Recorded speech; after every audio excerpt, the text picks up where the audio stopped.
Luwakan Airport ng Baguio City.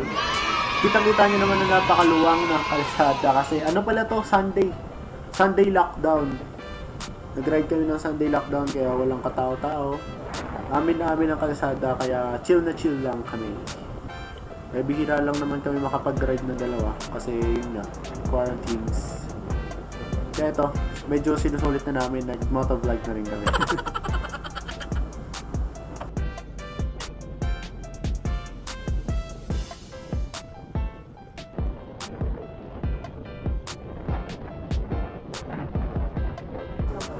Ito nga pala guys, kung bago ka lang dito sa channel namin, na napadpad ka lang, welcome. Sa mga luma na subscriber, maraming salamat and welcome back tol. Ito na, malapit na tayo sa Luwakan Airport. Kitang-kita nyo naman, ayun o, kita nyo sa taas nakasulat Luwakan Airport. Diretso lang tayo ng konti. Kalbado lang talaga kami. Kasi, syempre may taxi sa harap. Ito, yung bike pala ni Aldrin, ano yan? SYM Evo 400i. Kung gusto nyo na i-review namin yan sa susunod, comment lang kayo sa baba. Diyan sa comment down below, comments box. Tapos yan, Luwakan Airport. Kitang-kita nyo napakalawak ng Luwakan Airport. Pero, actually yung airport niyan hindi pa ganun kalawak. Kasi, kaya hindi siya usable. Kasi medyo maiksi daw siya. Kaya medyo delikado. Ito. Pero nire-renovate na nila yun ngayon para maging usable naman siya. Ito na. Pagkatapos ng lubak-lubak na to, nandun na tayo sa stretch. Ayan o. Nakita nyo. Dito kami naghahatawan ng mga friends and tropas.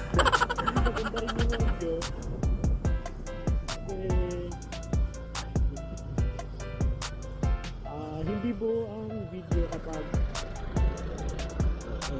hindi na sa vlog mo. Ano nang nangyari pa?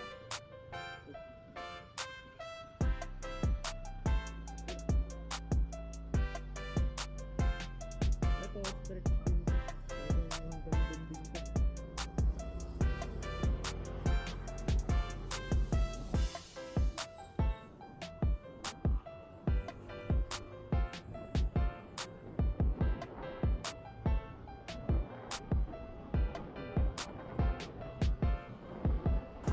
Yan. Kitang-kita nyo naman guys. Yung 400cc na scooter ni Anthony, dyan niya may lalabas ang lakas.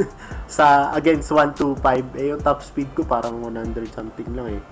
Nakayuko pa yun. Si Aldrin, kahit sinasalag niya lahat ng hangin.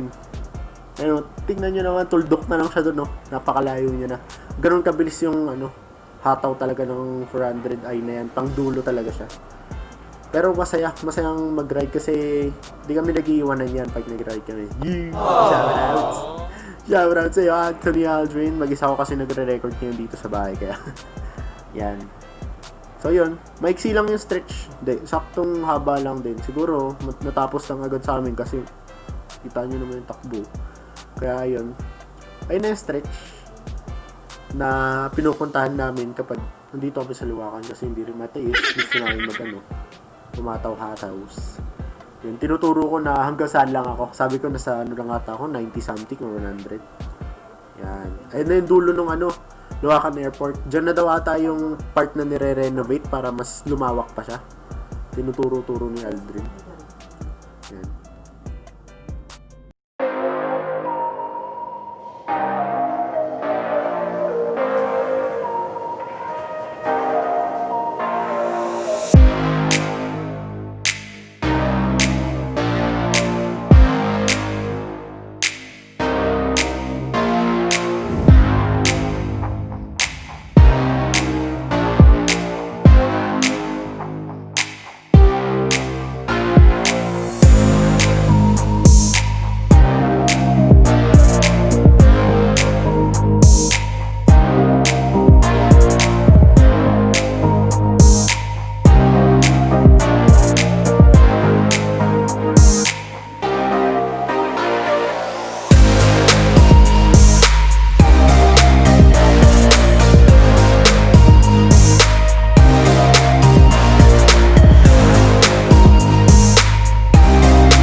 mo guys na testing natin kanina yung rock steady ng camera na to ng DJI Osmo Action. Dun sa stretch kanina kasi ang bilis natin dun sa stretch dun sa may Luacan Airport.